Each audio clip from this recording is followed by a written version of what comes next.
राधे राधे, जय श्री राधे, जय श्री श्याम, जय गौ माता, जय गोपाल। शंका समाधान के सत्र में आप सभी भक्तों का हार्दिक स्वागत है।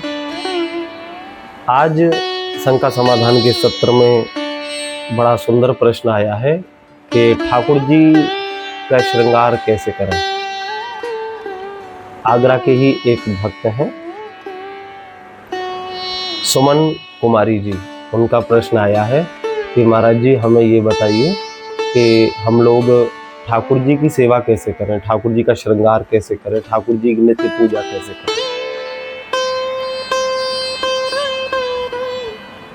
ये प्रश्न ज्यादातर लोगों के मन में चलते रहते हैं कि हमारे घर में ठाकुर जी हैं, क्या हम लोग ठीक कर रहे हैं कि नहीं, क्या हम लोग जो इस प्रकार सेवा कर रहे हैं, क्योंकि अलग अलग लोगों के अलग अलग मत होते हैं। आप इस विषय में जितने लोगों से प्रश्न करोगे, जितने लोगों से पूछोगे, वो उतने तरह के उत्तर आप लोगों को देंगे कि नहीं, कोई बोलेगा कि ठाकुर जी को इतनी बार भोग लगाओ, कोई कहेगा ठाकुर जी को जल ऐसे पिलाओ, कोई बोलेगा ऐसे सुलाओ, कोई कहेंगे कि दूध का भोग लगाओ, कोई बोलेंगे ये मत खिलाओ, कोई बोलेंगे ऐसे श्रृंगार करो, ये करो, वो कोई यानी अलग अलग उत्तर अपनी अपनी मत के अनुसार अलग अलग आपको उत्तर मिलेंगे। लेकिन हमारे मत अनुसार ठाकुर जी जो हमारे घर में हैं, जो हमने श्री विग्रह ठाकुर जी का अपने घर में विराजमान कर रखा है, सबसे पहले तो ठाकुर जी को आप अपने परिवार का ही एक सदस्य मानो, और बल्कि मैं कहूँगा कि सदस्य नहीं, एक परिवार के मुखिया यानी head of family Thakur ji को मानो। और जो ठाकुर जी का स्वरूप श्री विग्रह हमारे घर में है, वो बाल स्वरूप है ठाकुर जी का। तो जैसे हम अपने घर में अपने किसी बालक की सेवा करते हैं ना, कि बालक को स्नान कराते हैं, अब बालक बोल तो नहीं सकता कि मुझे भूख लग रही है, थोड़ा रोना प्रारंभ करेगा, या कुछ हम लोग अंदर से हमें खुद ज्ञात होता है कि नहीं अब समय हो रहा है, तो अब बालक को दूध पिलाओ, या अब इसे स्नान कराओ, अब स्नान की आवश्यकता है, या अब आज ज़्यादा सर्दी, आज बालक को स्नान मत कराओ। हाँ, बिल्कुल इसी प्रकार हमें ठाकुर जी की सेवा का ध्यान रखना चाहिए। कभी हमें ये सोचकर ठाकुर जी की सेवा नहीं करनी चाहिए कि हमारे पड़ोसी तो ऐसे करते हैं, कि उन्होंने ये बताया था हमें ऐसे करना है, और क्या हमने ये किया, क्या ये गलत तो नहीं हो गया, क्या हम जो कर रहे हैं ये सही कर रहे हैं। ये हमें, क्योंकि देखिए अपने बालक की हम लोग जब सेवा करते हैं तो किसी से पूछने नहीं जाते कि हम इसको दूध पिलाएं कि 2 बार पिलाएं कि 4 बार पिलाएं, नहीं पूछने जाते। तो जो ठाकुर जी श्री विग्रह हमारे घर में, ये प्रेम का विषय है, क्योंकि भक्ति प्रेम से ही जागृत होती है। अगर ठाकुर जी से प्रेम करते हो तो इसी प्रकार ठाकुर जी की सेवा करो, जैसे अपने बेटा की, अपनी बेटी की, अपने घर के बालक की सेवा करते हो। बालक को दिन में 3 बार भूख लगती है, अब ज्यादातर लोग तो 2 बार ही दिन में भोजन करते हैं, लेकिन बालक छोटे 3 बार 4 बार भी खाते। इसी प्रकार ठाकुर जी का ध्यान रखो। आप 3 बार खाते हो तो ठाकुर जी को भी 3 बार भोग लगा कर ही पाओ। हाँ? आप स्नान करते हो तो ठाकुर जी को भी स्नान कराओ।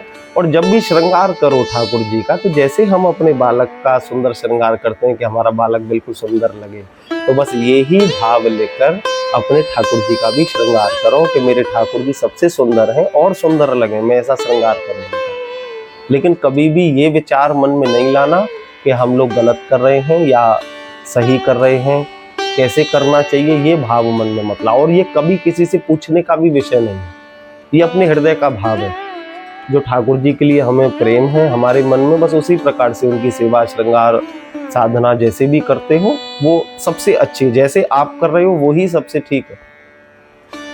लेकिन बस जो भी हो हमारे हृदय के प्रेम से। और अगर प्रेम नहीं है, फॉर्मेलिटी समझ करके, हाँ स्नान करके आए, जल्दी जल्दी ठाकुर जी को स्नान कराया, जल्दी जल्दी बस फॉर्मेलिटी के तौर पर दूर से ही थाली दिखाई, भोग लगाया, बस खा लिया, ये प्रेम नहीं है। तो आप कैसे भी नियम बना सकते हैं। लेकिन जो यहाँ ठाकुर जी से प्रेम है, परिवार का एक सदस्य मानकर उनकी सेवा पूजा सत्कार कर रहे हो, तो बिल्कुल बालक की तरह उनकी सेवा 3 बार 4 बार, जितनी बार भी आप ग्रहण करो उतनी बार ठाकुर जी को भोग लगाओ। आज अगर सर्दी ज़्यादा पड़ रही है तो ठाकुर जी को स्नान मत कराओ, ये प्रेम, जो गर्म जल से स्नान कराओ, ठाकुर जी को अच्छे से अच्छा श्रृंगार करो। बस यही भक्ति है और यही प्रेम है। इसी प्रकार ठाकुर जी की सेवा पूजा आप लोग अपने घर में करिए, लेकिन कभी मन में ये विचार ना लेकर आइए कि हम लोग गलत कर रहे हैं या सही कर रहे हैं। हम जो भी कर रहे हैं प्रेम में वो सब ठीक है, क्योंकि ठाकुर जी तो कहते हैं ना कि भाव का भूखा हूं मैं और भाव ही एक सार है, और जो भाव से तू मुझे अर्पण करे बस वही मुझे स्वीकार, जो तू मेरे लिए भाव से करेगा वो सब मुझे स्वीकार।